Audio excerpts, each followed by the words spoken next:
Hi everyone, today is Monday, September 24, and this video is just going to be an economic reading of the economic climate in this one province in Canada.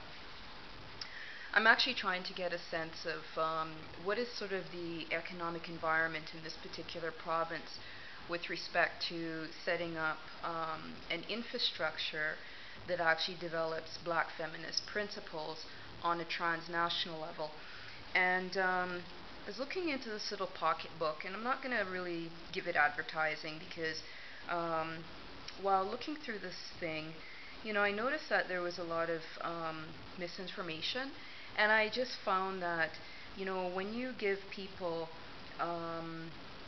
some kind of summary of sort of the demographics and the different industries and, the potential and sort of the range, be truthful in how you put these things together.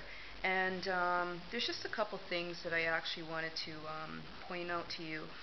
For example, this particular region in Ontario, in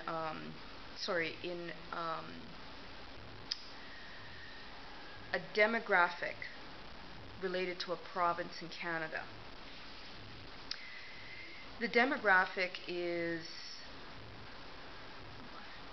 just some technical things. What I was trying to say is that this particular little pocketbook thing just basically gives sort of this overview of what's happening in a province in Ontario. And for me, what I'm going to do is I'm going to get these versions in a couple other provinces just to see sort of how they lay out the economic climate, let's say. So anyways, I'm reading about this one. In this particular province in Canada, there's a lot of problems with, dehumanization and economically and socially displacing people. And when I read like these statements and stuff, for example, to say, oh well, this particular region is a utopia, we have to get away from doing stuff like that because that's really dishonest.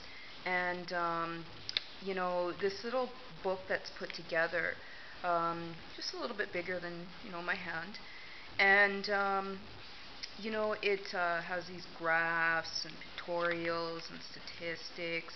But, for example, it says here that, they're talking, okay, here they make the citation to, lean thinking. And I thought to myself, okay, when we're talking about economic discourses and different types of economic philosophies and different rationales, all related to sharing, how do we actually make sense of this thing called lean thinking? And one of the problems that comes forth is this notion that you have to cheat to actually do things properly. So I think we have to also get away from this thing where we have to think lean and mean. We have to think quality, and quality should actually be the driving force in a lot of, for example, research projects and interests. There's this discourse around keeping everything based on cost-effective measures and focus on quantifying things and not qualifying things to quality. So you may want to look up some information around how to design things that focus on quality.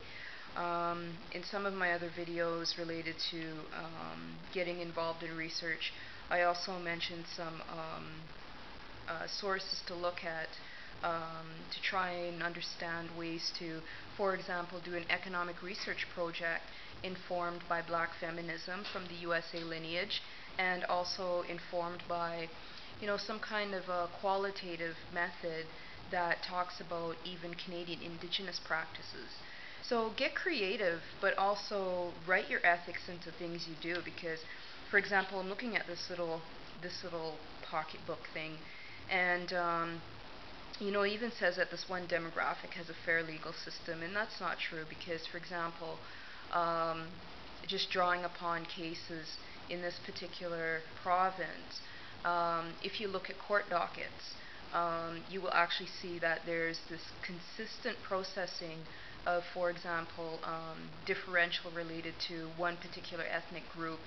And when you actually put something in this little, whatever this thing is, to say that things like that don't matter, that's an incredibly problematic statement because, for example, a fair legal system should not be fueled by consistent processing of a differential related to a specific ethnic community.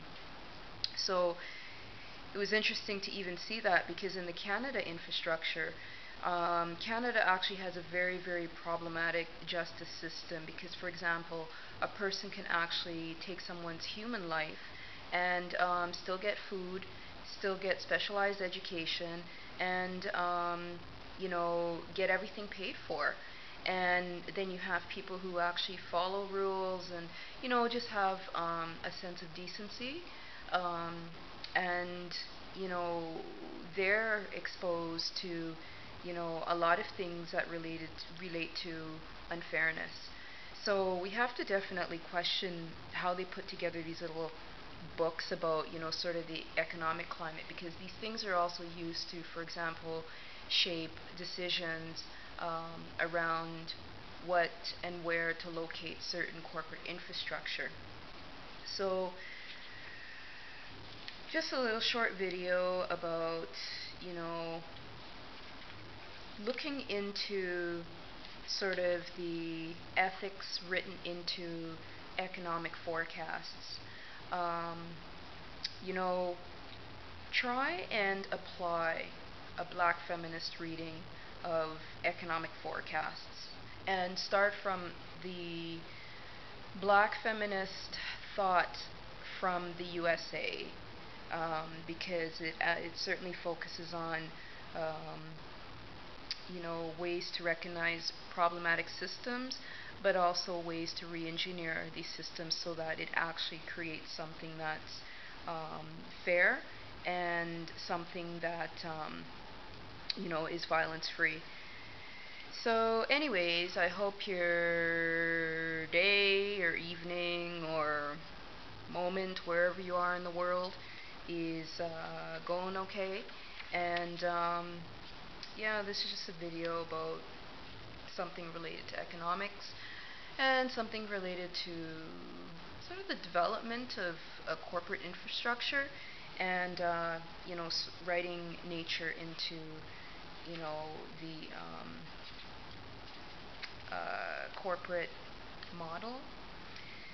So I'll definitely do some more videos about this, and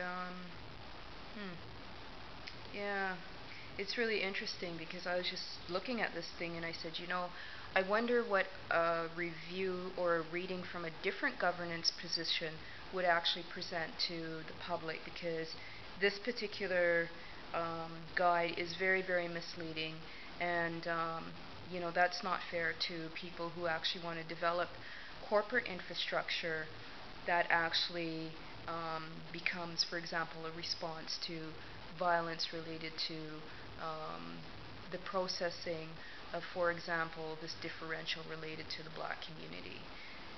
Thanks for watching.